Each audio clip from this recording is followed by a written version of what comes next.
Okay, हमने discuss कर लिया कि रेडियोथेरेपी जो है वो हम कर रहे होते हैं। अच्छा, उसके बाद हमारी कीमोथेरेपी आती है। कीमोथेरेपी में हम सिस्प्लेटिन यूज़ कर सकते हैं और पैलिएटिव ट्रीटमेंट होती है। पैलिएटिव ट्रीटमेंट ये है कि पेशेंट की अब बहुत लेटर स्टेजेस हो गई हैं, उसमें हम पेशेंट को जो है पैलिएटिव ट्रीटमेंट देते रहते हैं और हमें नहीं पता होता कि पेशेंट जो है उसकी लाइफ कितनी है, ठीक है। तो उसमें भी हम पैलिएटिव ट्रीटमेंट जो है वो दे रहे होते हैं ताकि वो जो सिम्टम्स हैं पेशेंट के वो कंट्रोल हो जाए, ठीक है, just to control the symptoms. और इसमें कोई उम्मीद नहीं होती कि पेशेंट कितना सर्वाइव करेगा या क्या, बिकॉज़ बहुत डिलेड स्टेजेस होती हैं इसमें। तो अर्ली स्टेजेस जो सर्वाइकल कैंसर की होती हैं उसमें हम क्या करते हैं, यूट्रस और सर्विक्स को निकालते हैं। जो कौन क्या चीज़ थी मैंने आपको बताई थी, स्टेज 1B जो थी, ठीक है, उसमें क्या था, radical hysterectomy and bilateral pelvic node dissection, ठीक है। फिर होती है फर्टिलिटी प्रिजर्वेशन सर्विस, जिसमें हम क्या करते हैं, सर्विक्स को सिर्फ निकालते हैं, यूट्रस को उधर ही छोड़ देते हैं और अपर पार्ट ऑफ विजाइना को निकालते हैं, जिसको हम क्या कहते थे, ट्रैक्यूलेक्टमी, ठीक है,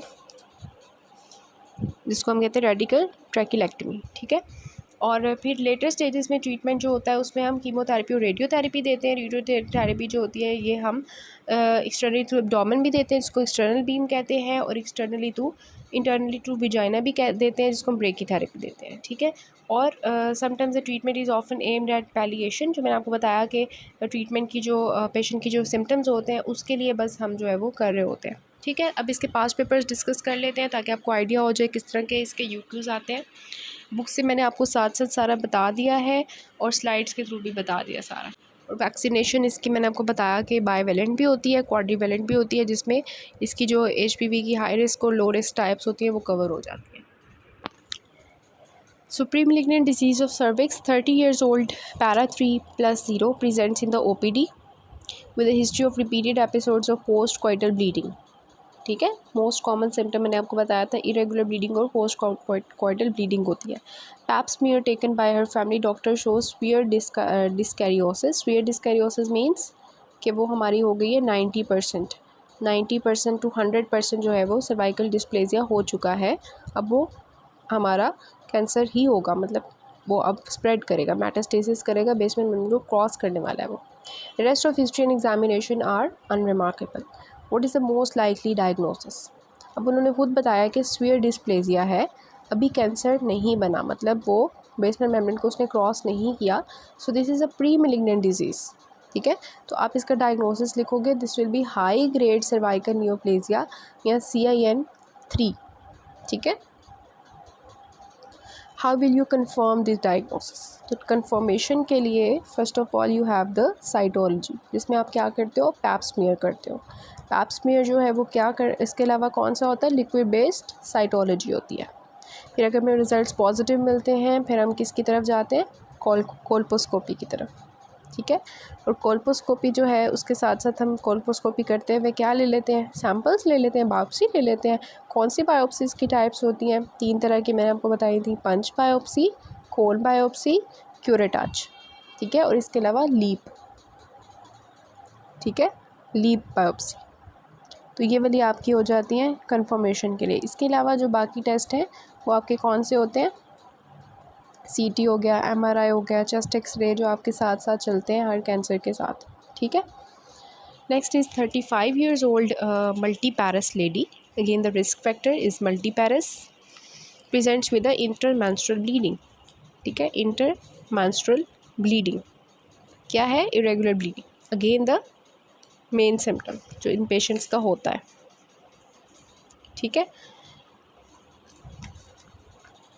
तो क्या है, सर्वाइकल स्मीयर शोज़ स्वीयर डिस्कैरियोसिस। फिर उन्होंने बता दिया कि स्वीयर है, खुद ही बता दिया कि CIN है। तो डेफिनेटिव मैनेजमेंट इनकी क्या होगी, ठीक है। तो डेफिनेटिव मैनेजमेंट आपने बतानी है कि इसकी क्या होनी चाहिए, क्योंकि अभी जो पेशेंट की डिज़ीज़ है वो CIN3 है, ठीक है।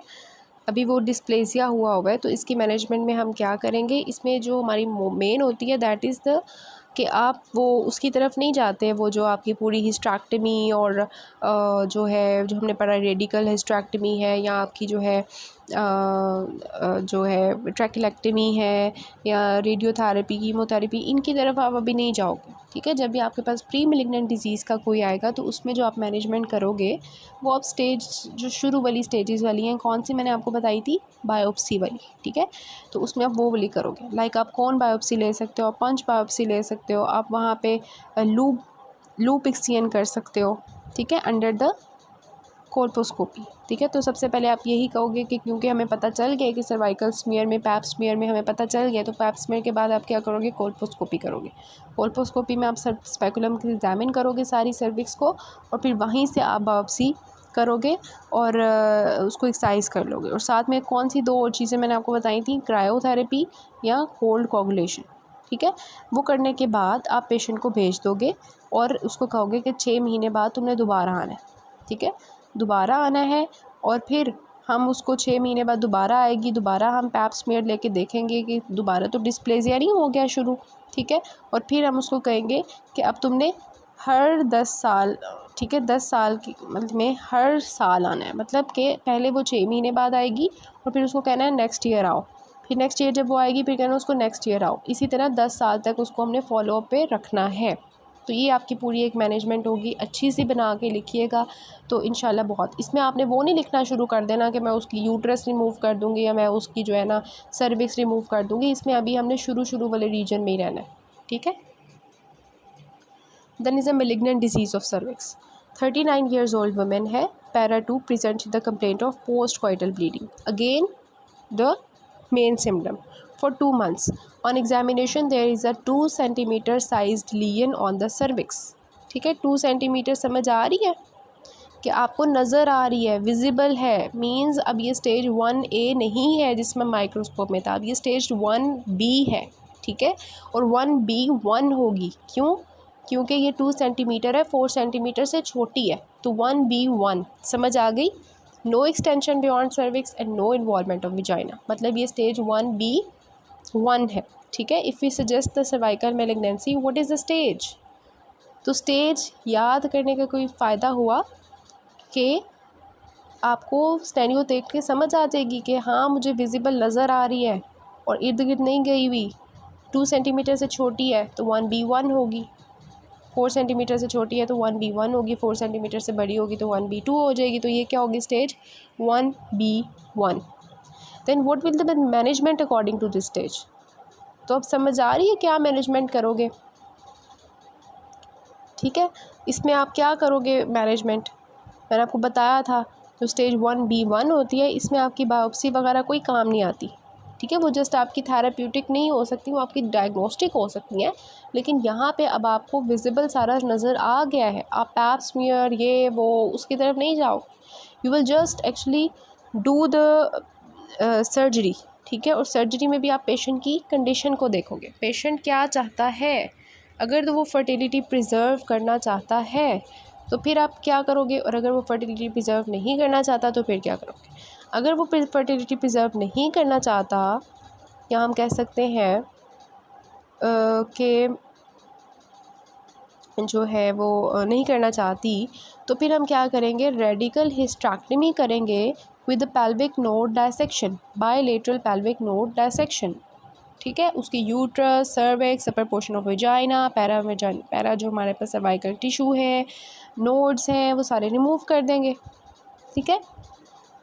और फिर आप बताओगे नुकसान इसका ये हो सकता है कि वहाँ पे लिम्फेडिमा हो सकता है, वहाँ पे सेक्सुअल डिस्फंक्शन हो सकता है, वहाँ पे बाउल डिस्फंक्शन हो सकता है। तो आपने पेशेंट की सेल्फ कैथेटराइजेशन करनी है जब तक टोन ऑफ ब्लडर वापस नहीं आ जाती। और लिम्फेडिमा के लिए हमने पेशेंट को कहना है लेग एलिवेट करें, स्टॉकिंग्स यूज़ करें, और जो है उसके लिम्फेडिमा को हमने उस तरह से ट्रीट करना है, ठीक है। तो ये रेडिकल हिस्टेरेक्टमी हो गया। फिर अगर पेशेंट जो है वो चाहती है कि मेरी फर्टिलिटी प्रिजर्व है, तो फिर आप यूट्रस रिमूव नहीं करोगे, आप क्या करोगे, रेडिकल ट्रैकिलेक्टमी करोगे, ठीक है, with bilateral pelvic node dissection, जिसमें आप just cervix, upper portion of vagina remove करोगे, ठीक है। देन इज़ अगर पेशेंट है पोस्ट मीनोपॉजल या वो एल्डरली है आप उसकी हिस्ट्रैक्टमी नहीं कर सकते, आप उसकी सर्विक्स वगैरह सर्जरी परफॉर्म नहीं कर सकते किसी भी वजह से, तो फिर आप क्या करोगे, पेल्विक रेडियोथेरेपी करोगे। ठीक है, तो ये 3 ऑप्शंस आपके पास होते हैं अकॉर्डिंग टू दिस स्टेज। इसमें आप जो है इस तरह से अटैम्प्ट करोगे क्वेश्चन को।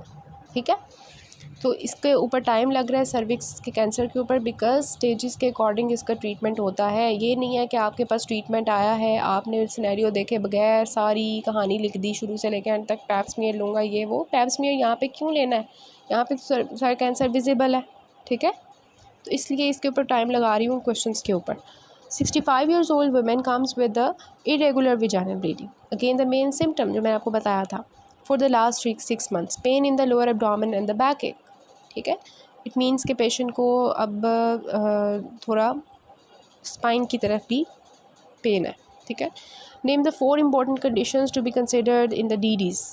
ठीक है, अब DDs क्या क्या हो सकते हैं, इरेगुलर विजाइनल ब्लीडिंग का मेन DDs आपने बनाने हैं, और बैकेक हो रही है पेशेंट को, लोअर एब्डोमेन में पेन है, तो ये पेशेंट जो है वो कौन सी हो सकती है, फाइब्रॉइड्स की हो सकती है, एंडोमेट्रोसिस की हो सकती है, सर्वाइकल कार्सिनोमा की हो सकती है, या एंडोमेट्रियल कार्सिनोमा की। 4 इंपॉर्टेंट आपने लिख देने हैं DDs आपके, इंपॉर्टेंट मतलब इजी सा क्वेश्चन है ये, आप खुद भी लिख सकते हो। ठीक है, how will you manage a case of stage 1B cervical cancer.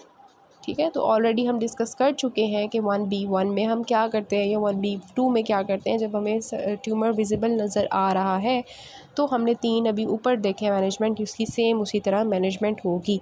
वो जो रेडिकल हिस्ट्रैक्टिंग पेल्विक नोड डाइसेक्शन उसका क्या नाम था, वर्दीन्स हिस्ट्रैक्टमी। ठीक है, वो भी आपके माइंड में होना चाहिए नाम।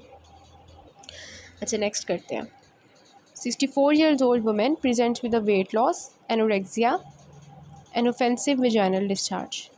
ऑफेंसिव विजाइनल डिस्चार्ज मतलब ये स्टेज जो है ना काफ़ी आगे की पहुंच गई हुई है। देखिए सिम्टम से पता चल रहा है, मैंने आपको बताया था कि लेट सिम्टम्स में आता है ऑफेंसिव विजाइनल डिस्चार्ज। तो आगे वो खुद ही बता रहे हैं कि हमने जब एग्जामिनेशन की तो ट्यूमर हमें जो है वो सर्विक्स पे नज़र आया और अपर 2/3 ऑफ विजाइना में भी जा रहा था, इस वजह से विजाइनल डिस्चार्ज हो रहा है ना, इट मीन्स कि विजाइना में भी आ गया ट्यूमर, तो लेटर स्टेज है। Pelvis appears fixed. ठीक है, अपर 2/3 ऑफ विजाइना में आया है, लोअर 2/3 पे नहीं आया। Biopsy shows squamous cell carcinoma. What is the stage, ये कौन सी स्टेज होगी जिसमें वो विजाइना के अपर 2/3 में आ गया और लोअर में नहीं गया, स्टेज 2, क्योंकि स्टेज 3 में वो विजाइना के लोअर थर्ड में जाता है और यहाँ पे वो विजाइना के अपर 2/3 में है। What is the treatment option, तो जब भी हमारा सर्विक्स से आगे कैंसर चला जाता है तो फिर हम क्या करते हैं, रेडियोथेरेपी और कीमोथेरेपी। ठीक है, और रेडियोथेरेपी में कौन कौन सी होती हैं, 2 types, external beam and brachytherapy. ठीक है, और कीमोथेरेपी में भी आते हैं सिस्प्लाटिन। ठीक है, सो एक्सियन ऑफ द कैंसर हम करेंगे, ये भी आपने लिखना है, एक्सियन ऑफ द कैंसर जो आपको विजिबल ट्यूमर है, adjunctive post operative radiotherapy and combined treatments with the जो आपका कीमोथेरेपी। ठीक हो गया। Next is 60 year old para 7+0 multipara female है with post menopausal bleeding. Evaluation revealed presence of stage 2B cervical cancer. ठीक है, तो स्टेज 2B सर्वाइकल कैंसर कौन सा होता है, पिक्चर याद आ रही है, 4 सेंटीमीटर से बड़ा हो जाएगा कैंसर और सर्विक्स तक रहेगा, वो 2B में क्या होगा, 4 सेंटीमीटर से बड़ा हो जाएगा, सर्विक्स से नीचे आ जाएगा, अपर 2/3 ऑफ विजाइना में, और हमारी पैरामीट्रियम को भी इन्वॉल्व कर लेगा। सो वो 1B थी। ठीक है, carcinoma beyond the cervix involve the vagina but not the lower 1/3, and parametrium हो भी सकती है, नहीं भी हो सकती, लेकिन 2B में जो है पैरामीट्रियम मोस्टली इन्वॉल्व हो जाती है।